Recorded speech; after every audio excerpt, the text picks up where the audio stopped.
வணக்கம் சார். வணக்கம். ரீசெண்ட் டேஸில் ஆந்த்ரோபிக்ஸ் அப்படிங்கிற அந்த வேர்டு ஐடி இண்டஸ்ட்ரி மத்தியில் ஒரு பயத்தை ஏற்படுத்தியிருக்கு அப்படின்னே சொல்லலாம். ஐடி ஸ்டாக்ஸ்லேயும் நாங்கள் பார்க்குறோம் அவ்வளோ ஒரு டவுன்ஃபால் இருக்கிறது தெரியுது. ஸோ ஆக்சுவலாக என்ன நடந்துட்டுருக்கு, இது உண்மையிலே ஒரு த்ரெட்டா? அதாவது ஆந்த்ரோபிக் அவங்களுடைய கிளாட் அப்படின்ற மாடல் வந்து மிகப்பெரிய ஒரு பயனுள்ள ஒரு டூலாக வந்து ஐடி ஊழியர்களுக்கு இப்போ டெவலப்பர்ஸ்க்கு வந்து இருக்குது. எந்த அளவுக்கு பயனளிக்குதுன்னா கிட்டத்தட்ட ஒரு 25% வேலைகளை ஆர் அதுக்கும் மேலே சில இடங்களில் அந்த ஊழியர்களுடைய வேலையை இது ஆட்டோமேட் பண்ணுது, சுலபமாக்குது. தன்னிச்சையாக செயல்பட முடியாது, பட் அந்த ஊழியர்களுடைய இதுவரைக்கும் பெற்றிருந்த அறிவின் கூட சேர்ந்து அவங்களுக்கு ஒரு அசிஸ்டண்டாக செயல்படும் போது அந்த ஏஐ டூல் பெட்டராக வந்து செயல்படுது compared to all other existing models. So Anthropic அது கூட என்ன ரிலீஸ் பண்ணியிருக்காங்கன்னா சமீபத்தில் கோவர்க் அப்படின்னு சொல்லிட்டு இன்னொரு சர்வீஸ் ரிலீஸ் பண்ணியிருக்காங்க. இது டெவலப்பர் தாண்டி இருக்கிற இன்னும் பல வேலைகளை ஆட்டோமேட் பண்ணுவது முழுமையாக எங்களால் வந்து செய்ய முடியும் எண்ட் டு எண்டு அப்படின்னு வந்து சொல்லுங்கள். ரெக்வயர்மெண்ட் கேதரிங், பிஸ்னஸ் அனாலிசிஸ், அந்த மாதிரி டாக்குமெண்ட் ப்ரிப்பரேஷன் ஒர்க்கெல்லாம், எக்ஸல் ஷீட்டு, இதெல்லாம்.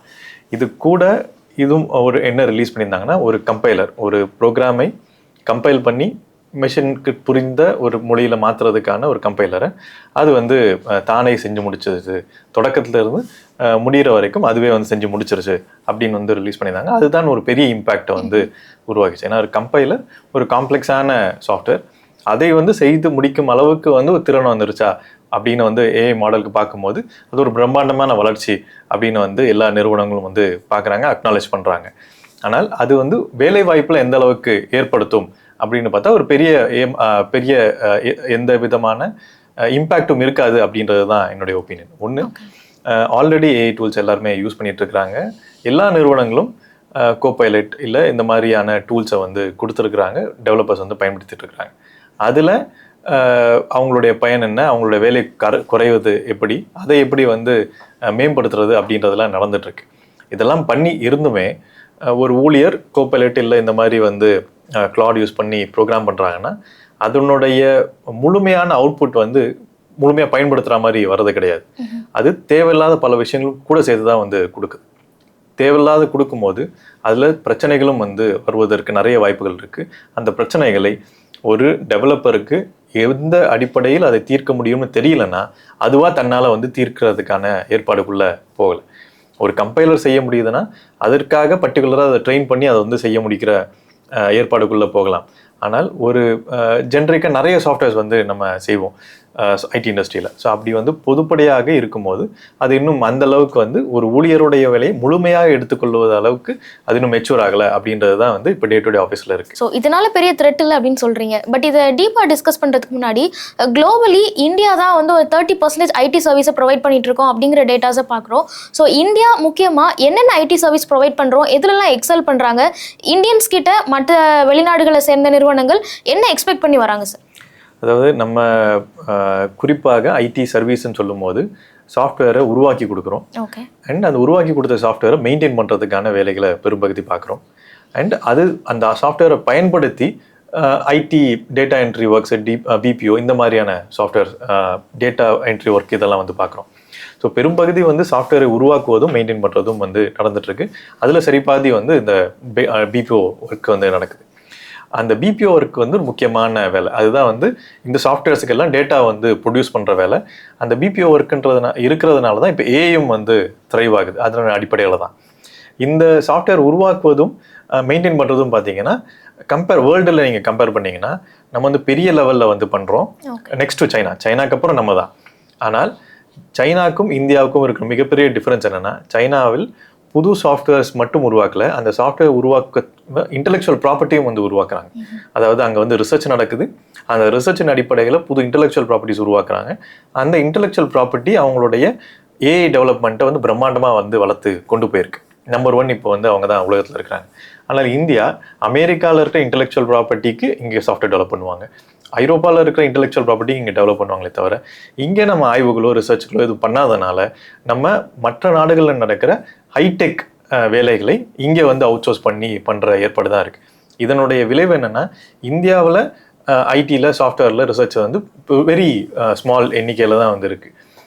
திடீர்னு இப்போ வந்து ட்ரம்ப் வந்து H1B விசாவை நிறுத்துறாரு அப்படின்னா அங்கே இருக்க ஊழியர்கள் இங்கே வந்து வேலை செய்வதற்கு இங்கே இருக்கிற வேலைகள் வந்து அந்த திறன் வாய்ந்த வேலைகள் கிடையாது. அதே மாதிரி அங்கே இருக்கிற நிறுவனங்கள் ஐடி வேணாம் அப்படின்னு சொல்லிட்டாங்கன்னா இங்கே இருக்கிற ஊழியர்கள் வந்து அந்த இன்டெலெக்சுவல் ப்ராப்பர்ட்டி நம்பி தான் இருக்கிறாங்க. அந்த இன்டெலெக்சுவல் ப்ராப்பர்ட்டி இல்லைன்னா இங்கே இருக்கிற நிறுவனங்களும் வந்து செயல்பட முடியாது. ஸோ ஒரு இக்கட்டான சூழ்நிலையில தான் வந்து நம்மளுடைய வேலை இருக்குது. அந்த இன்டெலெக்சுவல் ப்ராப்பர்ட்டி இல்லாதனால நம்ம வந்து ஒரு லோ ரேங்கிங் ஐடி சப்போர்ட் அந்த மாதிரி தான் வேலைகள் தான் வந்து இங்கே பெரும்பகுதி நடக்குது. ஸோ இந்த மாதிரி நீங்கள் சொல்கிறீங்க நம்ம ஒரு சப்போர்ட்டிங் அந்த ஃபேஸில் தான் இருந்துட்டு இருக்கோம், இல்லை அதை தான் ஜாஸ்தி பண்ணுறோம் அப்படின்னு. ஸோ ஆப்வியஸாக அப்போது மேன் பவரை ஏஐ ரீப்ளேஸ் பண்ணுறதுக்கான பாசிபிலிட்டிஸ் இங்கே ஜாஸ்தியாக இருக்குல்ல சார்? கண்டிப்பாக. இப்போ பிபிஓ வேலைகள்லாம் வந்து முழுமையாக போவதற்கு ஒரு பெரும்பகுதி வந்து போவதற்கு கூடிய சீக்கிரத்தை 1 or 2 years காலியாகிறதுக்கு எல்லா விதமான சாத்தியக்கூறுகளும் இருக்குது. இது பிலிப்பைன்ஸ் மாதிரியான நாடுகள் அதிகமாக நடக்குது. ஏன்னா அவங்க வந்து இங்கே நமக்கு வந்து சாஃப்ட்வேர் டெவலப்மெண்ட் இருக்குது, மெயின்டெனன்ஸ் இருக்குது, சப்போர்ட் இருக்குது. அங்கே வந்து முழுக்க பிபிஓ தான். ஸோ அந்த நாடுகளில் திடீர்னு ஒரு நாள் 4000 பேர் வேலையை விட்டு தூக்குறது, 10,000 பேர் வேலையை விட்டு தூக்குறது, அங்கே ஐடி ஊழியர்கள் அவர் இந்த பிபிஓ ஊழியர்கள் அதிக போராட்டம் நடத்துறது, இதெல்லாம் வந்து அங்கே தொடர்ச்சியாக வந்து நடந்துக்கிட்டே இருக்குது. இந்த நிலை தான் வந்து இங்கேயும் நடக்கிறதுக்கான வாய்ப்புகள் இருக்குது. ஆனால் இங்கே கிட்டத்தட்ட 30-35% தான் பிபிஓ ஒர்க்கர்ஸ். மிச்சம் எல்லாமே ஒரு குளோபல் கேப்பபிலிட்டி சென்டர்ஸில் இருக்கிறாங்க, ஒரு சிறு பகுதி 10% கிட்ட. ஆனால் மிச்சது எல்லாமே ஐடி சர்வீஸ்ன்னு சொல்கிறேன், இந்த சாஃப்ட்வேர் டெவலப்மெண்ட்டு, மெயின்டெனன்ஸு, இந்த சப்போர்ட், இந்த ரோலில் இருக்கிறாங்க. ரீசெண்ட் டேஸில் ஜோகோவோட கோஃபவுண்டர் கூட கோடர்ஸ் எல்லாமே ஒரு ஆல்டர்னேட் ஜாபை தேடிக்கோங்க, வேறு ஸ்கில்லை டெவலப் பண்ணிக்கோங்க அப்படின்னு கோட் பண்ணியிருந்தாரு. அதுவும் ஐடி இண்டஸ்ட்ரியில் ரொம்ப பெரிய பேசு பொருளாக மாறி இருந்தது. ஸோ இந்த மாதிரி கோடர்ஸ்க்கு இல்லை டெஸ்டர்ஸ்க்கு இவங்களுமே இப்போ ஒரு கஷ்டமான காலகட்டத்தில் இருக்காங்களா அப்படின்னு சொல்ல முடியாது.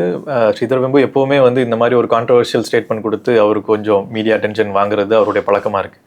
பட் ஐடி துறையில் பார்த்தீங்கன்னா தொழில்நுட்பம் மாறிக்கிட்டே இருக்கும், டெக்னாலஜி எப்போவுமே மாறிக்கிட்டு இருக்கும். எப்போவுமே ஒரு தொழில்நுட்பத்துலேருந்து இன்னொரு தொழில்நுட்பம் மாறும்போது அதை கற்று அந்த வேலையில் பார்க்குறது தான் வந்து எல்லோருமே வந்து பண்ணிக்கிட்டே இருக்குது. அதே மாதிரி தான் இது ஒரு ஃபேஸ். இது வந்து ஒரு மிகப்பெரிய ஒரு டிராஸ்டிக் ஃபேஸாக இருக்குது. அதனால் ஒட்டுமொத்தமாக எல்லாமே மாறிடும், ப்ரோக்ராமிங்கே இனிமேல் தேவையில்லை, டெஸ்டிங்கே தேவையில்லை அப்படின்னு வந்து சொல்வதுக்கு வாய்ப்பே கிடையாது. இன்னும் இப்போ இருக்கிற Claude model one of the best model. அதுக்குமே நீங்கள் வந்து ப்ரோக்ராமிங் எக்ஸ்பீரியன்ஸ் இருந்து அதுக்கு சரியான இன்ஸ்ட்ரக்ஷன் கொடுத்தா தான் அது கரெக்டான வேலையை செய்யும். அதுவாக ஒரு ஃபஸ்ட் இயர் ஒரு எக்ஸ்பீரியன்ஸ் இல்லாத ஒரு இன்ஜினியரிங் காலேஜ் ஸ்டூடெண்ட் அதை யூஸ் பண்ணி ஒரு காம்ப்ளெக்ஸ் ப்ரோக்ராம் செய்கிறாரு, ஒரு சாஃப்ட்வேர் செய்கிறாருன்னா அது போய் சரியாக அதை கைட் பண்ணலன்னா போய் ஒரு ப்ராப்ளத்தில் மாட்டிச்சுன்னா அந்த ப்ராப்ளத்துலேருந்து வெளியில் வரதுக்கு அதுக்கு தெரியாது. ஸோ அதனால தான் எக்ஸ்பீரியன்ஸ் முக்கியம், நீங்கள் ப்ரோக்ராமிங் நாலேஜ் முக்கியம், டேட்டா ஸ்ட்ரக்சர் அல்காரிதம் இதெல்லாம் வந்து முக்கியம். இதெல்லாம் தெரிஞ்சால் தான் அதை வழி நடத்த முடியும். அது வழி நடத்தும் நிலைமையில தான் எப்போவுமே இருக்கும். ஏன்னா இந்த ஏஐ மாடல்ஸுடைய டிசைனே ஒரு எக்ஸிஸ்டிங் பேட்டர்னை அப்படியே ரெப்ளிகேட் பண்ணுறது தான். சுயமாக சிந்திக்கிற ஒரு ஏஐலாம் இது வந்து கிடையாது.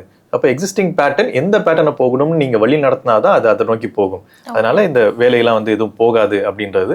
அந்த கண்டிப்பாக ப்ரோக்ராமிங் இருக்கும், டெஸ்டிங் இருக்கும், பட் எல்லாமே ஏஐ அசிஸ்டன்ட் கூட செய்கிற மாதிரி இருக்கும்.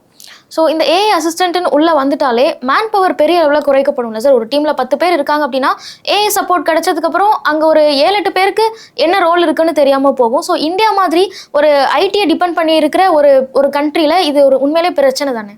அதாவது ஏஐ வர்றதுனா எப்போவுமே ஒரு டெக்னாலஜி வர்றதுனால கண்டிப்பாக வேலை பலு வந்து கம்மியாகும். ஸோ நான் வந்து இப்போ வீட்டில் வாஷிங் மிஷின் வச்சுருந்தேன்னா நான் வந்து துணி துவைக்க தேவையில்லை. ஆர் துணி துவைப்பதை நான் வந்து குறைச்சிக்கலாம். முழுமையாக நான் துணி துவைக்காமல் இருக்க முடியாது, தானாக வந்து துணி துவைச்சிக்காது, நான் எடுத்து போடணும், காய போடணும், இதெல்லாம் இருக்குது. அதே மாதிரி தான் எனி டெக்னாலஜி. நீங்கள் ஒரு சாஃப்ட்வேர் வந்து கொண்டு வரும்போது அந்த சாஃப்ட்வேரில் நீங்கள் இது வரைக்கும் 90% ஒரு 100% செஞ்ச வேலையை 10%ல் நீங்கள் முடிக்கிற அளவுக்கான திறமை அதுக்குள்ளே இருக்கும். அந்த திறமைகளும் ஊழியர்களுடைய திறமை தான் அதுக்குள்ளே வந்து அடங்கியிருக்கும். இது வரைக்கும் வேலை செஞ்சவங்களுடைய நாலேஜ் தான் அதுக்குள்ளே அடங்கியிருக்கும்.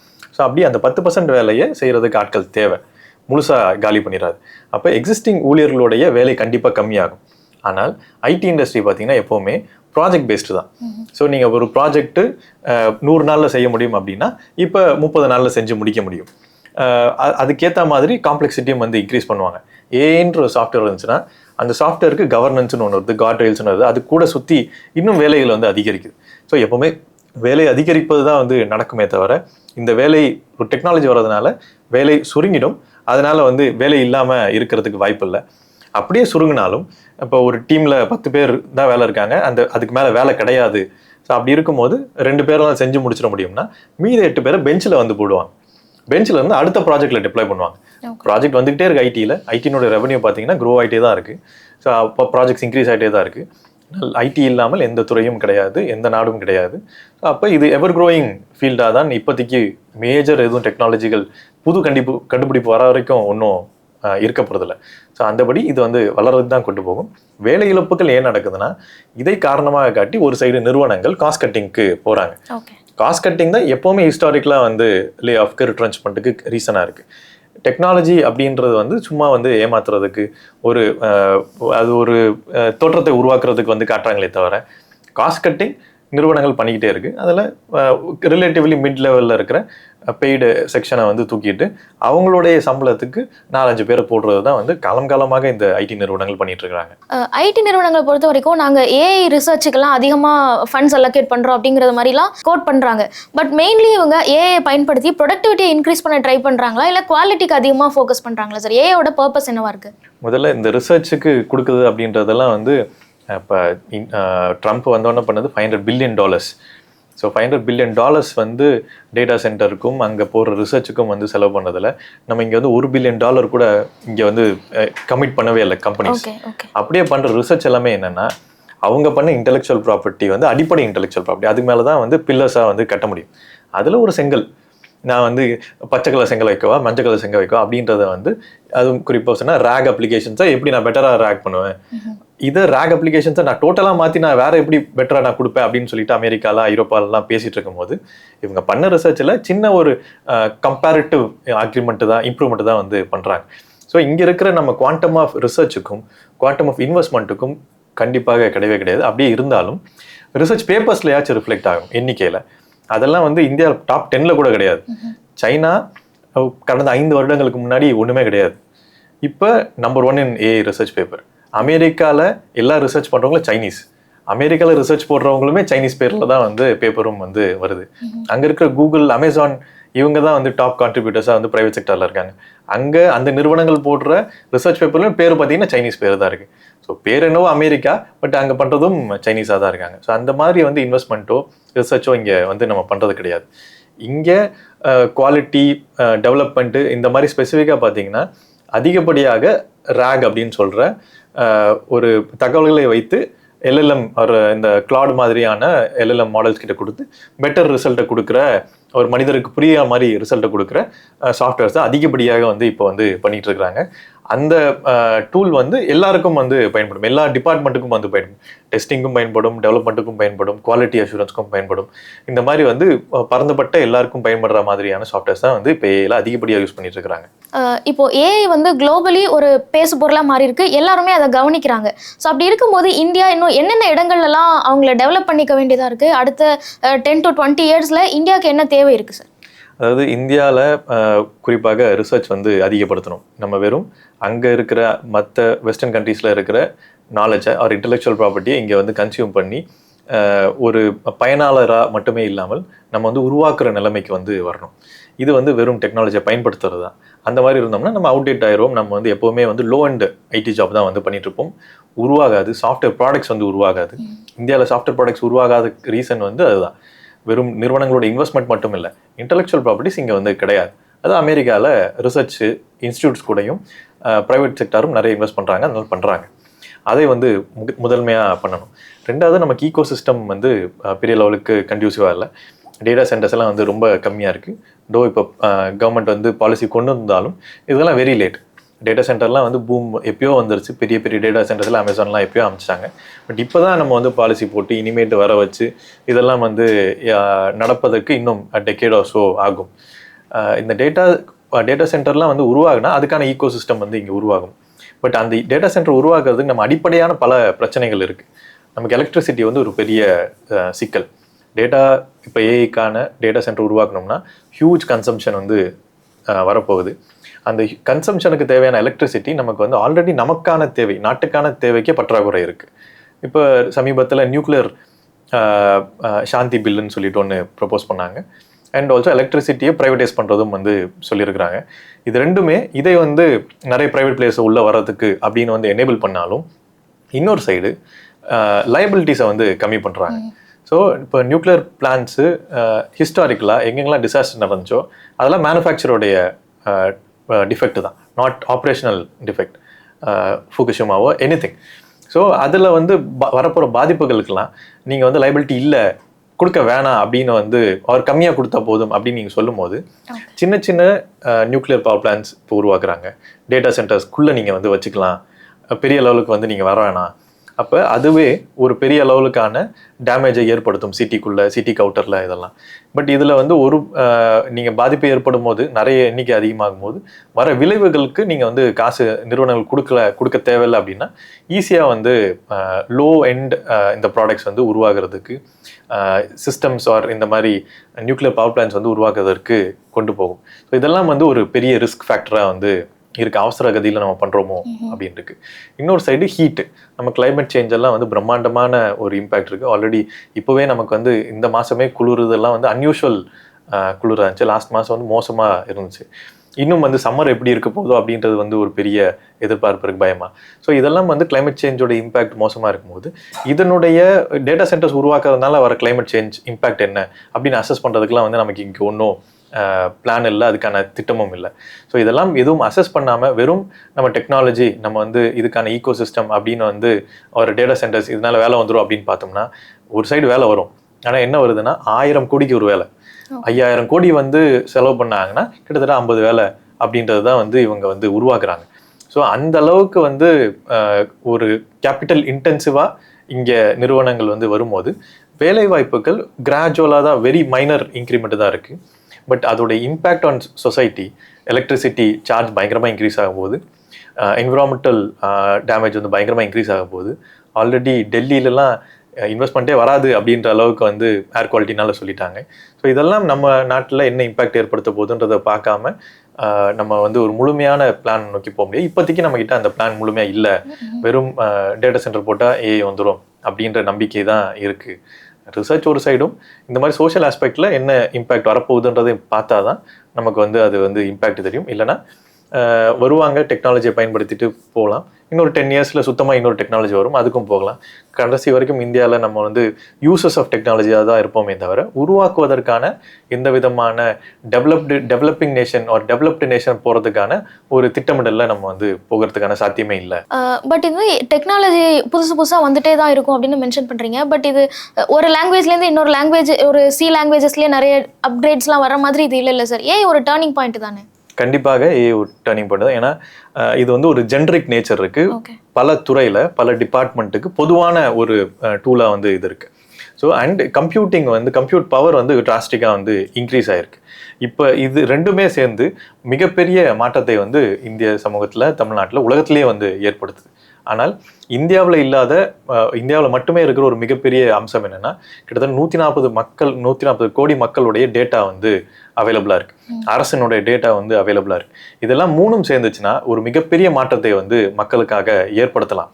ஆனால் அந்த தொழில்நுட்பங்கள் நீங்க வந்து சரியா அதனுடைய சோஷியல் இம்பாக்ட் என்ன, ஃபார் எக்ஸாம்பிள் இப்போ வந்து ஃபேக் வீடியோஸ் ட்விட்டரில் சமீபத்தில் பயங்கரமாக வந்து வந்துச்சு. ட்வீட் போட்டால் ஒருத்தருடைய ஃபோட்டோவை நீங்கள் வந்து எப்படி வேணாலும் மாற்றிக்கலாம் அப்படின்னு. ஸோ அந்த மாதிரி வந்து டெக்னாலஜிக்கல் இம்பேக்ட் இப்போ எலெக்ஷனில் பிரம்மாண்டமாக வரப்போகுது. ஸோ இதெல்லாம் வந்து ஒரு சோஷியல் இம்பேக்டை என்ன கிரியேட் பண்ணுது அப்படின்றத வந்து நம்ம அசஸ் பண்ணாமல் நம்ம வந்து கொண்டு வரும்போது அதனுடைய இம்பேக்ட் வந்து பயங்கரமாக இருக்கும். கண்டிப்பாக சாதாரண ஒரு தொழில்நுட்பமும் ஏஐயும் வந்து ஈக்குவேட் பண்ண முடியாது. பட் ஏஐயும் ஒரு தொழில்நுட்பம் தான். அந்த அடிப்படையில் அதுவும் வந்து ஒரு காலத்துக்கு மட்டும்தான் வந்து ஒரு ஹைப் சைக்கிள் வரும்போது தான் அது வந்து நிலையாக இருக்கும். ஹைப் சைக்கிளுக்கு அப்புறம் எல்லாரும் பயன்படுத்தி இதான் லிமிட்டேஷன் கண்டுபிடிச்சிட்டாங்கன்னா அதுக்கு மேலே அதனுடைய தேவை வந்து கொஞ்சம் கொஞ்சமாக குறைய ஆரம்பிக்கும், பிளாட்டூ ஆகும். ஸோ அது வரைக்கும் தான் அதனுடைய ஆட்டம் எல்லாம். அது கொஞ்ச நாளில் வந்து வந்துடும் அப்படின்றது வந்து எதிர்பார்க்குறோம். அதுக்கப்புறம் இன்னொரு ஹைப் வரும். ஸோ அது பின்னாடி எல்லாரும் ஓடுவோம். ஸோ அந்த ஹைப் சைக்கிள் இருக்கிற வரைக்கும் தான் இவ்வளோ பிரம்மாண்டமாக தெரியும். மற்றபடி அதுக்கோட லிமிட்டேஷன்ஸ் வந்து இது ஒரு பேட்டர்ன் மேட்சிங் தான். ஸோ இருக்கிற பேட்டர்னை அப்படியே ரெப்ளிகேட் பண்ணுறது தான் இந்த ஏஐனுடைய அடிப்படை. ஸோ அதை தாண்டி அதனால போக முடியாது அப்படின்றது தான் பேசிக். இந்தியா வந்து எந்தெந்த இடங்கள்லாம் எக்யூப் பண்ணிக்கணும் ஏஐ ரிலேட்டடாக அப்படிங்கிறத நம்ம பேசணும். அடுத்தது ஊழியர்கள் என்னெல்லாம் எக்யூப் பண்ணிக்க தேவை இருக்கு? குறிப்பாக அந்த மிட் கேரியரில் இருக்கிறவங்கலாம் திருப்பி அவங்கள ஏஐ ரெடி பண்ணிக்கணுமா சார்? எனக்கு தெரிஞ்சு மிட் கேரியரில் இருக்கவங்க எல்லாருமே ஏஐ ரெடி பண்ணுறாங்க. பட் நிறுவனங்கள் தான் அவங்கள வந்து வச்சுக்கிறது வந்து தயாராக இல்லை. ஏன்னால் முன்னாடியே சொன்ன மாதிரி ஊழியர்கள் எப்போவுமே படிச்சுக்கிட்டே இருக்கிறவங்க தான், எக்யூப் ஆகிட்டே இருக்கிறவங்க தான். அப்படி தான் சஸ்டெயின் ஆக முடியும். ஏன்னால் உங்களுக்கு ரெக்குயர்மெண்ட் மாறிக்கிட்டே இருக்கும் கிளைண்ட் சைடில். நான் பதில் சொல்லணுன்னாலே நான் வந்து பேசணும். ஸோ அதிகமாக பதில் சொல்கிற இடத்துல இருக்கிறவங்க மிட் அண்ட் சீனியர் லெவலில் இருக்கிறவங்க. ஸோ அப்போ எல்லாருக்கும் முன்னாடி அவங்களுக்கு வந்து அது தெரிஞ்சிருப்பாங்க, படிச்சிருப்பாங்க, அது சம்மந்தமாக நிறைய ரிசர்ச் பண்ணியிருப்பாங்க, ஆர் அட்லீஸ்ட் தானா. ஸோ இந்த மாதிரியான வேலைகள் பார்ப்பதுனால அவங்க தயாராக தான் இருப்பாங்க. பட் நிறுவனங்கள் எப்போவுமே டெக்னாலஜி வரும்போது என்ன பண்ணுறாங்கன்னா, டெக்னாலஜி காரணம்னு சொல்லி நான் வந்து மேலே இருக்கிற மிட் லெவலில் தூக்கிட்டு நான் கம்மியான எக்ஸ்பீரியன்ஸில் இருக்கிறவங்க போடுறேன். அதனால் டெக்னாலஜி என்னென்னா, இது வரைக்கும் வேலை செய்தவர்களோட அறிவுனுடைய அடிப்படையில் தான் வந்து இந்த டெக்னாலஜியை உருவாகுது. அதனுடைய ஃபார்ம் தான். ஸோ அப்போ அவங்களுடைய அறிவெல்லாம் எனக்கு டெக்னாலஜிக்குள்ளே வந்துட்டா, நான் ஏன் வந்து இப்போ எங்களுக்கு அவங்க தேவையில்லை. நான் வந்து அடுத்த சின்ன எக்ஸ்பீரியன்ஸ் இருக்கிறவங்கள, கம்மி எக்ஸ்பீரியன்ஸ் இருக்கிற வச்சு நான் பண்ணிடுறேன். கண்டிப்பாக அவங்களால பெட்டராக பண்ண முடியும். அதுக்கு மேலே தேவைன்னா 100 பேர் இந்த இடத்துல நான் வந்து ஒருத்தர் 2 பேர் நான் போட்டுக்கிறேன் அப்படின்றது தான் வந்து எக்ஸ்பீரியன்ஸாக நான் போட்டுக்கிறேன்ற நிலைமைக்கு போகிறாங்க. ஸோ இது மோர் ஆன் பாலிசி மேட்ரு தான். ஊழியர்கள் கையில் இது ஒன்றும் இல்லை. பாலிசி வந்து ஏஜ் பேஸ்ட் டிஸ்கிரிமினேஷன் இருக்கக்கூடாது. அது வந்து எக்கனாமிக்கல் எக்ஸ்பென்ஸாக பார்க்காம, காஸ்ட் ஆப்டிமைசேஷனாக பார்க்காம ஒரு குடும்பமாக வந்து பார்க்கணும். அதோட சோஷியல் இம்பேக்ட் என்ன, குழந்தைகள் வந்து படிப்புலேருந்து நிறுத்தப்படுவார்கள், திடீர்னு வந்து ஹெல்த் எக்ஸ்பென்சஸ் இல்லாமல் கஷ்டப்படுவாங்க அப்படின்றத வந்து பார்க்குற ஒரு பார்வை வந்து நமக்கு அன்ஃபார்ச்சுனேட்லி லீகல் பர்ஸ்பெக்டிவ்ல இல்லை. அதனால அது என்ஃபோர்ஸ் பண்ணாதனால நமக்கு வந்து மோர் அண்ட் மோர் ஊழியர்கள் மேலேயே இது வந்து போகிற ஒரு ப்ரெஷராக இருக்குது. ஏன் நிறுவனங்கள் மிடில் இருக்கிறவங்கள வெளியில் அனுப்பணும்? இத்தனை வருஷம் யூத்தில் இத்தனை வருஷம் வேலை செஞ்சு அவங்களோட யூத்ஃபுல்னஸ் எல்லாத்தையுமே கம்பெனிக்கு கொடுத்த நபர்களை வயசாயிடுச்சு அப்படின்றதுக்காக வந்து நீங்கள் வெளியில் அனுப்புனீங்கன்னா அதோட குரூயலாக வந்து எதுவுமே கிடையாது. அப்படி நம்ம வெளியில் அனுப்ப ஆரம்பித்தோம்னா இந்த ஹெல்த் கேரு இது எல்லாமே வந்து அவங்களுக்கு கிடைக்காம போயிடும். ஸோ இது ஒரு மோசமான சூழ்நிலை. அதனால இது பாலிசி போட்டு நிறுவனங்களை வந்து தடுத்து நிறுத்தணுமே தவிர எம்ப்ளாயீஸ் கையில் ஒன்றும் இல்லை. அவங்க ஆல்ரெடி படிச்சுட்டு தான் இருக்காங்க அப்படின்றது தான் என்னோட ஒப்பீனியன். ஃபைனலாக நம்ம இது எல்லா ஆஸ்பெக்ட்லையும் பேசணும். அதுக்கப்புறம் இப்போ ஸ்கூலில் படிச்சுட்டு இருக்கிற இளைஞர்கள், ஏன்னா அவங்களும் ஐடி துறைக்கு ரொம்ப முக்கியமான அசட்ஸாக தான் இருப்பாங்க. ஆல்ரெடி இப்போ எல்லா கோர்சஸ்லையும் யூனிவர்சிட்டிஸ்லாம் பார்த்தோம் அப்படின்னா எல்லா கோர்ஸ் பின்னாடியும் ஒரு ஏஐ அட்டாச் பண்ணி இந்த கோர்ஸ் நாங்கள் நடத்துகிறோம், இந்த வருஷத்துலேருந்து லான்ச் பண்ணுறோம் அப்படின்னு சொல்கிறாங்க. ஸோ அது போதுமான எக்யூப்டாக இருக்கா, அதுக்கான பாலிசிஸ்லாம் ப்ராப்பராக ட்ரா பண்ணியிருக்காங்களா அப்படிங்கிற ஒரு சந்தேகமும் இருக்குது. இன்னொரு பக்கம் மாணவர்களுக்கு இன்ஜினியரிங் வந்து ரொம்ப அவுடேட்டட் ஆயிடுச்சு, இன்ஜினியரிங்கில் உங்களுக்கு நல்ல சேலரி கிடைக்காது, அதில் உங்களுக்கு ஸ்கோப்பே இல்லை அப்படிங்கிற மாதிரியான ஒரு கட்டமைப்பை சொசைட்டி அவங்களுக்கு கொடுத்துருக்கு. ஸோ இதனால மாணவர்கள் அதனால இன்ஃப்ளூயன்ஸ் ஆகிட்டு இன்ஜினியரிங் வேண்டாம், ஐடி வேணாம், நமக்கு அதில் நிறைய பிரச்சனைகள் இருக்குது, ஏஐ வந்துருச்சு அப்படின்னு இன்ஜினியரிங்கை விட்டு வெளியில் போகிறதுக்கோ இல்லை வேறு ஆப்ஷன்ஸ் தேடுறதுக்கான வாய்ப்புகள் இருக்கா? இது ஃபியூச்சரில் எந்த அளவுக்கு பாதிக்கும் சார்? அதாவது நம்ம எண்ணிக்கைன்னு பார்த்தோம்னா வேலைவாய்ப்பு நம்பர் 1 வேலைவாய்ப்பு இந்தியாவில் உருவாகிறது, புது வேலைவாய்ப்பு உருவாகிறது வந்து ஐடி துறை மட்டும்தான். வேற எங்கேயும் புது வேலைவாய்ப்புலாம் உருவாகிறதே கிடையாது. ஸோ அது பெரிய ஸ்கேலில். ஸோ அப்படி இருக்கும்போது இன்ஜினியரிங் வந்து கம்ப்யூட்டர் சயின்ஸோ அது ரிலேட்டட் இன்ஜினியரிங் கண்டிப்பாக வந்து மார்க்கெட் இருக்க தான் செய்யும். அந்த சேலரி உயராதது வந்து நிறுவனங்கள் வந்து உயர்த்தாதமாக இருக்கிறதே தவிர வேலைவாய்ப்புகள் கண்டிப்பாக இருக்குது. இங்கே மட்டும்தான் இருக்குது, மித்த துறையெல்லாம் கிடையாது. மிச்சம் போனால் சேல்ஸ் போகணும், மார்க்கெட்டிங் போகணும், அதெல்லாம் வந்து படித்த படிப்புக்கும் அவங்களுடைய அறிவுக்கும் சம்மந்தமே இல்லாத வேலையாக வந்து இருக்கும். ஸோ அந்த அடிப்படையில் கண்டிப்பாக இன்ஜினியரிங் படிக்கலாம். அடிப்படை ஸ்கில்ஸாக என்ன வளர்த்துக்கணும்னா மேத்தமேட்டிக்ஸு, உங்களுக்கு எனி டொமைன், சயின்ஸ் வந்து இனிமேட்டு ஏஐ வர்றதுனால அதிகப்படியாக வந்து தேவைப்படும். ஏன்னா ஏஐக்கு பல விஷயங்கள் அடிப்படையாக தெரிஞ்சிடும். பட் குறிப்பாக டீப்பாக தெரியணும்னா சயின்ஸ் நாலேஜ் தேவை. அதெல்லாம் வந்து ஏஐக்கெலாம் வந்து இருக்காது. ஸோ டொமைன் எக்ஸ்பர்டீஸ் தேவைன்னா உங்களுக்கு சயின்ஸ் தான் அடிப்படை. மேத்தமேட்டிக்ஸும் சயின்ஸும் வெரி இம்பார்ட்டன்ட். ஸ்டாட்டிஸ்டிக்ஸ் இது 3 வந்து நம்ம நல்லா இப்போ எஜுகேஷன் சிஸ்டம் பெருசாக அதெல்லாம் சொல்லிக் கொடுக்குறதுல இன்ட்ரோ தான் கொடுக்குது. பட் அதை தாண்டி நம்ம வந்து கற்றுக்கும் போது, நம்ம டே டு டே லைஃப்பில் அப்ளை பண்ணுற அளவுக்கு கற்றுக்கும் போது அது ஒரு பிரம்மாண்டமான மாற்றத்தை வந்து ஏற்படுத்தும். பட் இது மட்டுமே போதாது. முன்னாடி சொன்ன மாதிரி ஒரு பெரிய ஈக்கோலாஜிக்கல் சேஞ்ச் வந்து இந்த ஏஐலாம் கொண்டு வருது. In terms of electricity consumption, நம்ம என்விரான்மெண்டல் பொல்யூஷன். ஸோ இதெல்லாம் வந்து அட்ரஸ் பண்ணுறதுக்கும் இவங்க வந்து அவேர்னஸ் இருக்கணும். ஸோ அதெல்லாம் வந்து பார்க்காமல் வெறும் இதை மட்டுமே படிச்சுட்டு வந்தால் திடீர்னு வேலை காலியாக போகும், திடீர்னு எதுவுமே இல்லாமல் போகும்.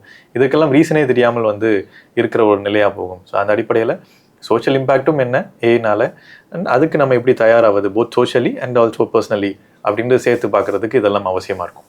ஓகே, இந்த ஏஐ ரிலேட்டடாக ஐடி இண்டஸ்ட்ரியில் சுற்றி என்ன நடந்துட்டு இருக்கு அப்படிங்கிறத ரொம்ப டீட்டெயிலாக எக்ஸ்பிளைன் பண்ணியிருக்கீங்க. Thank you so much sir. நன்றி.